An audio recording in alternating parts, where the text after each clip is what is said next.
ঘাট। সোনাখালি লঞ্চ ঘাট।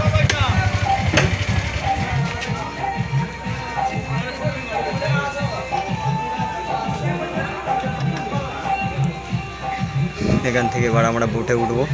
এটা হলো সোনাখালি লঞ্চ ঘাট। তো আছে এটা অটো স্ট্যান্ড। এই যে ঘাট, এই যে নদী। যাবো ওখানে গিয়ে তোমাদের দেখাবো। চলো নামা যাক গাড়ি থেকে।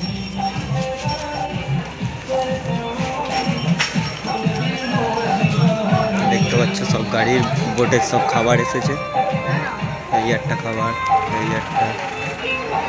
একটা গাড়ি, এই একটা গাড়ি। এদিকে যে লঞ্চ দাঁড়িয়ে আছে। চলো ভিডিও অফ করবো।